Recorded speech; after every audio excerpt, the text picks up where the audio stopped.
Hello dear students, I hope students आपने पुरानी classes का अच्छे से रिवीजन कर लिया है और नहीं किया है तो डिस्क्रिप्शन बॉक्स में जाकर पुरानी क्लासेस की लिंक पर आप क्लिक करके जो पुरानी क्लासेस है उनको आप देख सकते हैं।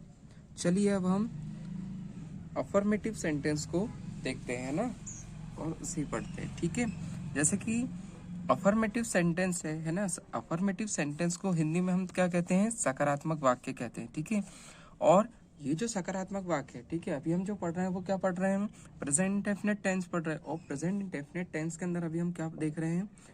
क्या देख रहे हैं? अफर्मेटिव सेंटेंस देख रहे हैं। ठीक है, जिनको हिंदी में सकारात्मक वाक्य कहते हैं।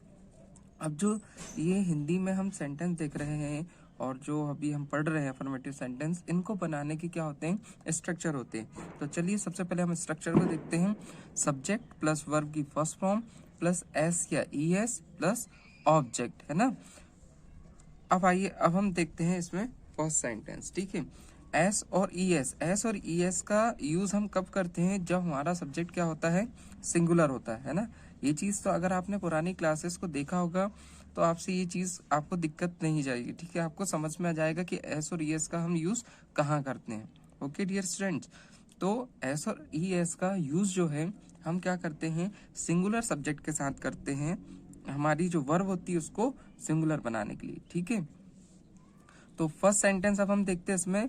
जैसे फर्स्ट सेंटेंस क्या है? मैं रोज स्कूल जाता हूँ, है ना। तो सबसे पहले क्या है? हमने लिखे इसमें सब्जेक्ट। अकॉर्डिंग टू स्ट्रक्चर हमें चलना है। ओके, तो फर्स्ट ऑफ ऑल हमने क्या लिया? Subject I. ओके, आई के बाद अब हम क्या लिखेंगे यहाँ पे? वर्ब की first form I go. Okay, और इसके बाद जो भी बचता है वो सब क्या होता है? हमारा ऑब्जेक्ट होता है।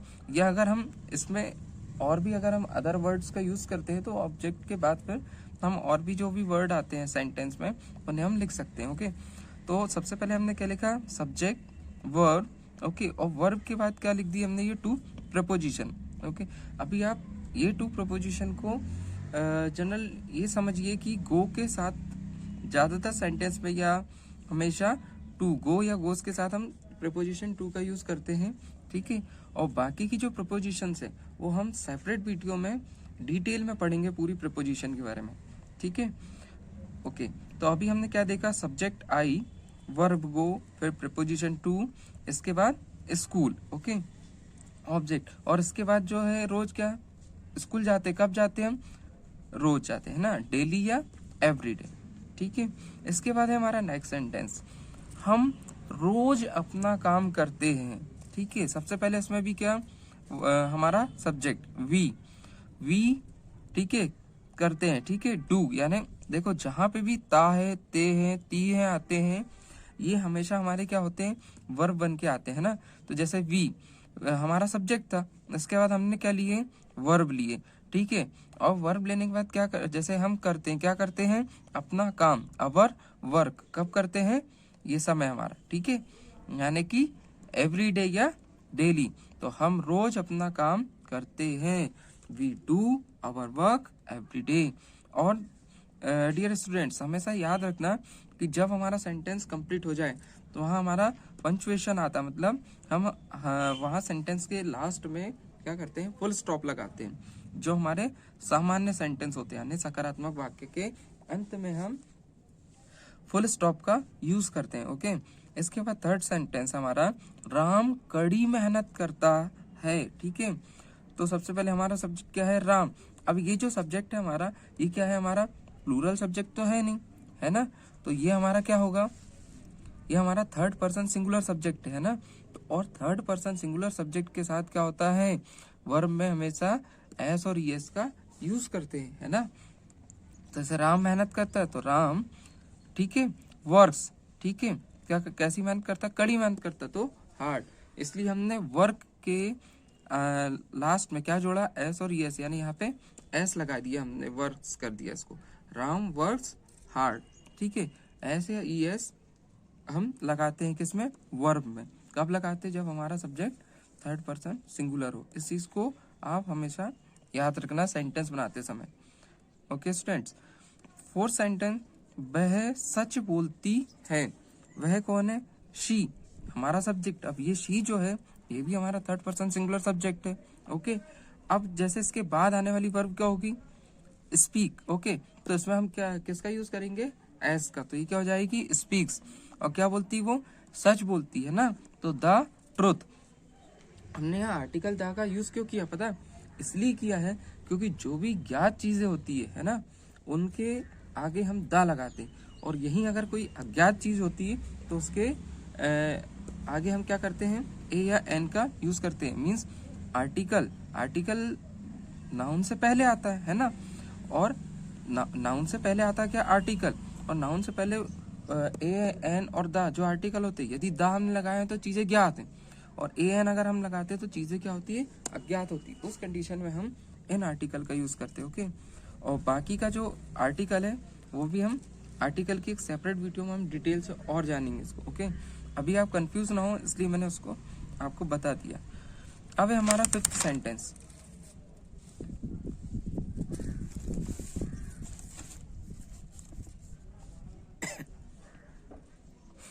अब है हमारा क्या, फिफ्थ सेंटेंस देखते हैं हम। सोहम दुकान जाता है, सोहम गोज। ठीक है, अभी देखो यहाँ किसका यूज हुआ, ई एस का यूज है ना, ये भी थर्ड पर्सन सिंगुलर सब्जेक्ट के साथ ई एस का, अब वर्ब में हमने ई एस का यूज किया। Soham goes to the shop. Okay, to the shop, और इसके आगे हमें क्या लगाना है, फुल स्टॉप। ठीक है, सोहम गोज टू द शॉप।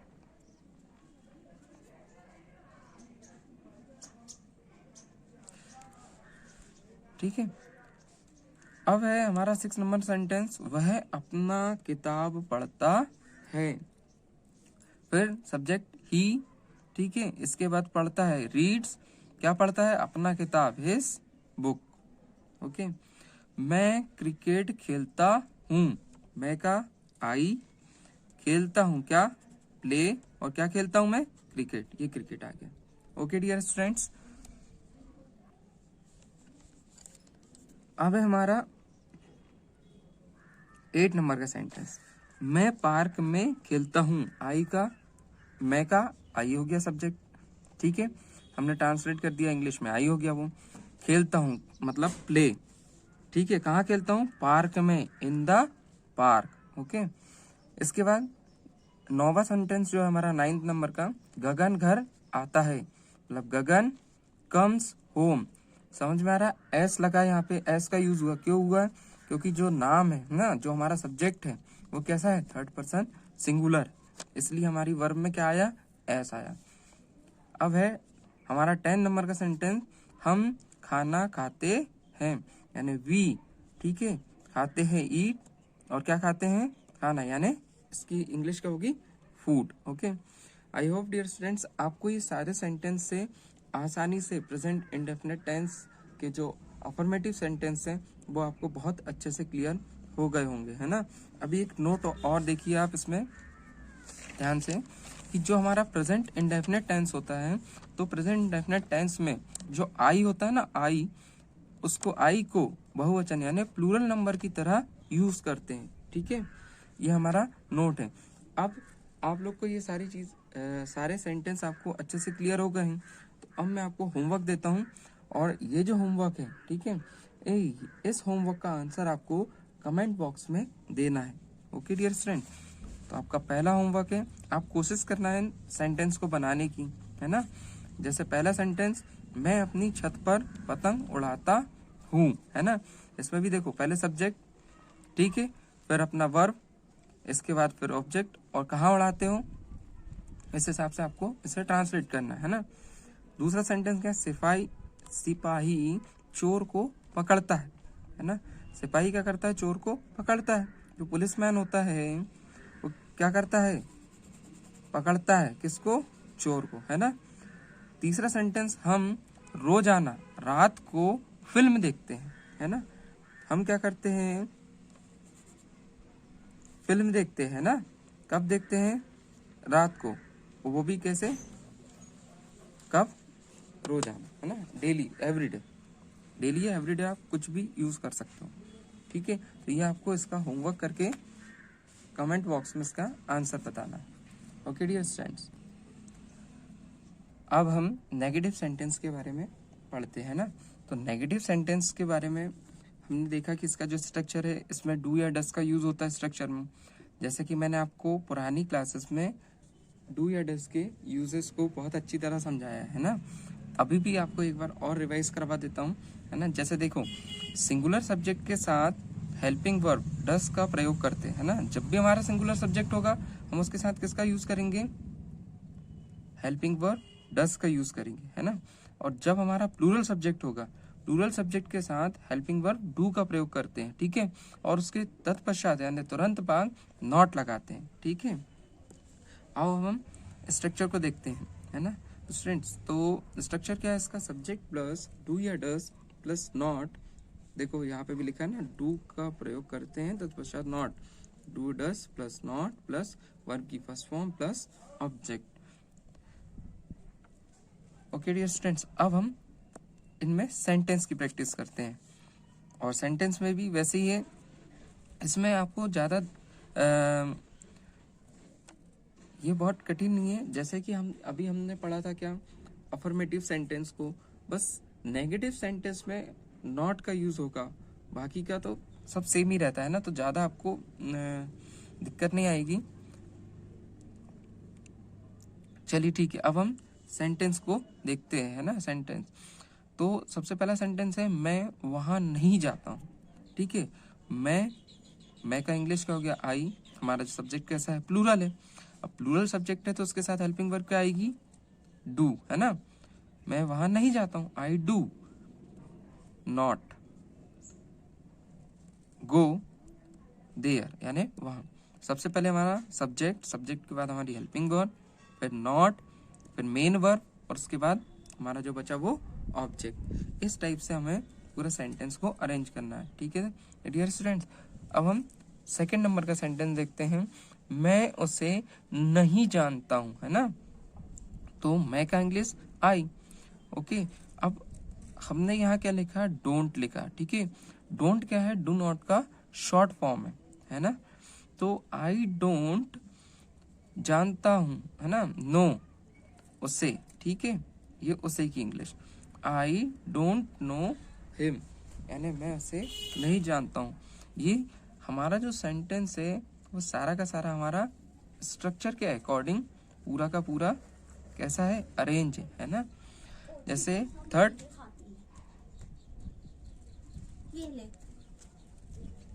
कचकच मत क्या करना, मैं वो रिकॉर्ड कर रहा हूँ।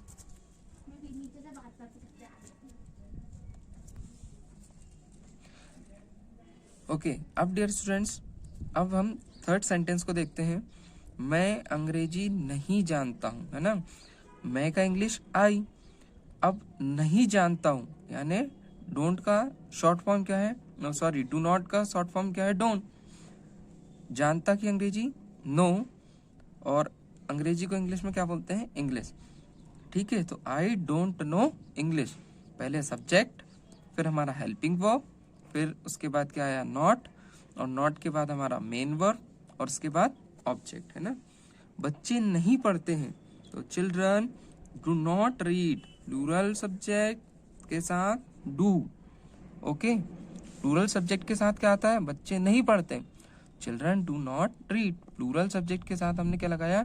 डू का यूज किया, है ना। इसके बाद हमारा फिफ्थ वाला सेंटेंस क्या है? वे काम नहीं करते, वे काम नहीं करते हैं।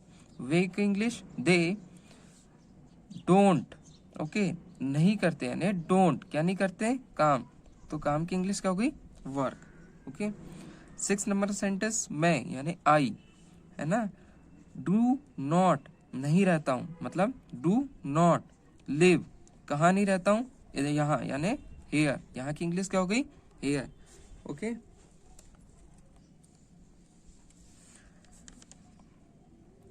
चलिए डियर स्टूडेंट्स, अब हम 7 नंबर का सेंटेंस देखते हैं, मैं क्रिकेट नहीं खेलता हूं, है ना। तो मैं की इंग्लिश आई, ठीक है। अब नहीं खेलता हूं यानी डू नॉट प्ले, और क्या नहीं खेलता हूं मैं? Cricket, okay. क्रिकेट की इंग्लिश क्रिकेट। 8वां नंबर का जो सेंटेंस है 8 नंबर का, उसमें है राम बाजार नहीं जाता है। तो राम ये थर्ड पर्सन सिंगुलर, इसके साथ क्या आएगा डज, ये प्लूरल था, ठीक है, इसके साथ डू। सब्जेक्ट हमारा 7 नंबर का क्या था, 7 नंबर सेंटेंस का प्लूरल सब्जेक्ट था, इसलिए हमने जो हेल्पिंग वर्ब थी वो डू हेल्पिंग वर्ब का यूज किया। अब हमारा जो सब्जेक्ट है राम, वो कैसा है, थर्ड पर्सन सिंगुलर, तो इसके साथ हम क्या यूज करेंगे, डज का। तो Ram does not go to market, Ram बाजार नहीं जाता है ना। इसके बाद 9 नंबर का सेंटेंस, मोहन टीवी नहीं देखता है, तो मोहन, ये भी हमारा क्या है, थर्ड पर्सन सिंगुलर है, तो इसके साथ क्या है, डज नॉट वॉच, क्या नहीं देखता है, टीवी। अब स्कूल में, जैसे स्कूल होते तो स्कूलों में चपरासी रहते ना, कई बार घंटी चली बजाते, तो वैसे इसलिए हमने ये वाला सेंटेंस लिया है। क्या 10 नंबर का सेंटेंस, चपरासी घंटी नहीं बजाता है, तो the peon does not ring the bell. Okay, 11 number का जो सेंटेंस है वो है हमारा कि वह स्कूल नहीं जाती है, तो सी डजंट गो टू स्कूल, यानी डज नॉट का शॉर्ट फॉर्म क्या होता है, डजंट होता है। ओके डियर स्टूडेंट, आइए अब हम इस नोट को देखते हैं। नोट में क्या लिखा है कि डू नॉट का ही शॉर्ट फॉर्म डोंट होता है और डज नॉट का शॉर्ट फॉर्म डजंट होता है, इसे हमेशा याद रखना डियर स्टूडेंट्स। ओके, चलिए अब आपकी होमवर्क की बारी आ जाती है ना। अब आपको होमवर्क मिलता है नेगेटिव सेंटेंस में, आपको क्या करना है, इन तीनों सेंटेंस को कोशिश करना है ट्रांसलेट करने की, और इनका जो आंसर है वो आपको क्या करना है, कमेंट बॉक्स में देना है ना। तो चलिए, पहला होमवर्क का जो सेंटेंस है वो है वह मुंबई में नहीं रहता है ना, ये आपको बनाना है। अब आपको हम हिंट नहीं देंगे। ओके, सेकंड सेंटेंस, तुम कुछ नहीं जानते हो, और थर्ड सेंटेंस क्या है, वह कभी सच नहीं बोलती है। अब इन सेंटेंस को आपको क्या करना है, होमवर्क करना है, ये आपके होमवर्क है, और इस क्लास को आप अच्छे से रिवाइज करिए, ठीक है। और यदि आपको तब भी कोई डाउट रह जाता है तो आप कमेंट बॉक्स में कमेंट करके बताइए, ठीक है। और इन सेंटेंस की अच्छे से प्रैक्टिस करके आना, फिर हम नेक्स्ट डे की जो क्लास होगी उसमें हम पढ़ेंगे interrogative sentence. Okay dear students, thank you.